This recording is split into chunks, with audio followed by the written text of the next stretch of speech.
Assalamualaikum warahmatullahi wabarakatuh. Alhamdulillahirabbil alamin. Wassalatu wassalamu ala asyrafil anbiya wal mursalin sayyidina wa maulana Muhammadin wa ala alihi washabbihi ajma'in. Rabbi shrah li sadri wa yassir li amri wa hlul 'uqdatam min lisani yafqahu qawli. Rabbi zidni ilma warzuqni fahma, amin ya rabbal alamin. Amma ba'du. Jamaah YouTubiah rahimakumullah. Kita lanjutkan ngaji kita bulan Ramadan, masuk ke malam ke-7 bulan Ramadan. Baik, sebelumnya mari kita mulai dulu dengan membaca bismillah. Bismillahirrahmanirrahim. Kemarin kita sudah membahas tentang najis. Ada 3 najis, yaitu najis mukhaffafah, najis mughalladah, dan mutawassithah. Dan kemarin kita sudah membahas juga bagaimana cara menghilangkannya. Baik, untuk materi malam hari ini yaitu al-istinja'u. Bahasa Indonesianya adalah cebok. Al-istinja'u, semua perkara yang keluar dari ubul atau dubur, seperti air kencing, kemudian tahi, itu kubul dan duburnya wajib disucikan dengan air sampai bersih. Caranya cebok setelah buang air besar. Dubur yang ketika untuk keluar kotoran tersebut itu kemudian menjadi agak lebar. Bentuknya dari dubur yang lebar itu kemudian harus dibasuh dengan air. Jadi kalau cebok harus dalam posisi jongkok, jangan sambil berdiri, karena kalau berdiri yang melebar tadi sudah mingkup.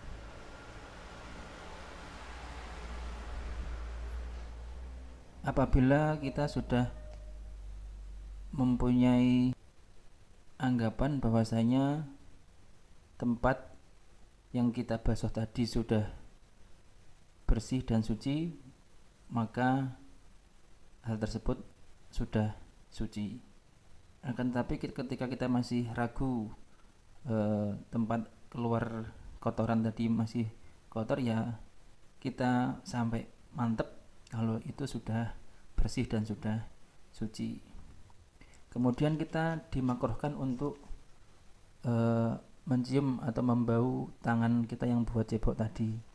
Dan apabila sampai kita mencium tangan yang buat cebok tadi kemudian masih mampu najis, maka dari itu hukumnya jadi najis, tapi khusus yang berada di tangan kita, yang kita bau tadi, yang kita cium tadi. Adapun tempat keluarnya najis itu sudah dihukumi suci. Kemudian apabila ada barang yang bersentuhan dengan tangan kita ketika tangan kita masih basah, itu hukumnya juga jadi ikut najis. Umpamanya kita mencium tangan kita dan masih bau, dan kita masih bersangka kalau itu najis, ya ini najis. Ketika kita menyentuh gayung umpamanya, ketika tangan kita masih basah, gayung tersebut juga ikut najis. Ketika gayungnya basah, kemudian kita sentuh pakai tangan kita tadi, maka juga ikut najis.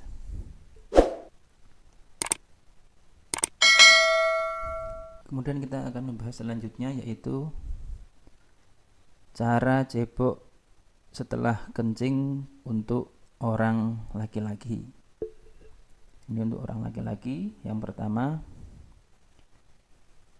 air kencing harus sudah tuntas. Air kencing harus sudah dituntaskan terlebih dahulu dengan kita dehem. Seperti itu. Setelah dehem kemudian kita urut zakar kita 3 kali. Biar apa? Biar semuanya menjadi bersih. Kencing-kencing yang masih di dalam bisa keluar dan kita bisa bersih. Itu untuk cara cebok kaum laki-laki. Kemudian sekarang cara cebok setelah kencing untuk orang-orang perempuan. 1. Setelah selesai kencing, kemudian dehem 3 kali. Dan seperti itu. Biar apa? Biar kemudian bisa tuntas. Dan tempat najis itu maksudnya tempat keluarnya najis air kencing tadi diguyur pakai air agar tidak nyiprat.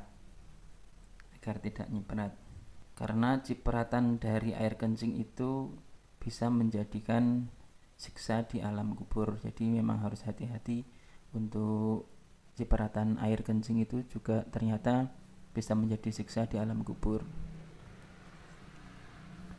Kemudian nomor 2, semua farji orang perempuan yang ketika jongkok bisa kelihatan dalamnya itu harus disiram pakai air. Jadi farji ketika sang perempuan tersebut jongkok bisa kelihatan, nah itu harus disiram pakai air. Begitu tadi tata cara sesuci atau cebok memakai air. Kemudian bisa memakai cara lain, yaitu dengan sesuci memakai namanya peper. Peper itu memakai batu atau semua perkara yang kasar yang bisa untuk menghilangkan keadaan najis atau ainnya najis. Yang kemudian batu tersebut jumlahnya ada 3, atau bisa juga batu tersebut cuma 1 tapi mempunyai tiga sudut lah, seperti itu. Karena itu hanya bisa digunakan 1 kali. Namanya ini batu, kemudian ini buat paper sekali, ini buat paper sekali, terus sini buat paper sekali, itu boleh. Jadi tidak boleh digunakan 2 kali. Namanya cuman batu segini kemudian dibuat paper terus, nggak boleh. Jadi seperti itu untuk tata cara beristinja atau cebok. Kadang kita suka meremehkan hal-hal yang sepele seperti ini. Bahkan tadi sudah disebutkan cipratannya air kencing tadi, kalau kita tidak hati-hati itu bisa menjadikan siksa kita di alam kubur. Maka dari itu ada kesunatan dalam kita buang air kecil maupun besar. Yang pertama jelas jongkok. Jadi kalau kadang banyak laki-laki yang mohon maaf kencingnya masih berdiri, lah itu ditakutkan nanti cipratannya itu kemudian menempel entah itu di kaki atau di pakaian, kan nanti semuanya malah kena najis, seperti itu. Pun begitu kalau cebok juga harus hati-hati, karena sekali lagi ini kaitannya juga dengan air yang kemarin sudah kita bahas. Kalau kita ambil air di ember namanya kan, di ember, kemudian gayungnya kita buat untuk cebok, nah air yang tumpah ke mohon maaf kloset itu kira-kira nyiprat ke gayung kita apa enggak. Nah itu juga harus diperhatikan. Ketika nyiprat ke gayung kita, maka gayung kita akan menjadi najis, dan ketika buat ngambil air lagi yang cuma sedikit tadi, maka seluruh air yang ada di ember yang sedikit tadi juga menjadi najis. Untuk itu sekali lagi, kayaknya sepele untuk najis ini, tapi ternyata kalau tidak kita perhatikan akan berakibat fatal untuk diri kita. Maka dari itu semoga kita kemudian dijaga oleh Allah untuk selalu bisa menjaga najis-najis di sekitar kita. Terima kasih. Mudah-mudahan ini bisa bermanfaat, dan bagi yang ingin bertanya tidak usah sungkan, silahkan langsung ketik di kolom komentar, nanti insya Allah akan kita jawab. Kalau umpamanya malu, bisa langsung hubungi nomor WA yang tertera di kolom deskripsi. Terima kasih. Kita akhiri dulu dengan membaca tahmid. Alhamdulillahirrabbilalamin, wal-'afwu minkum, wallahul muwaffiq ila aqwamit thoriq. Wassalamualaikum warahmatullahi wabarakatuh.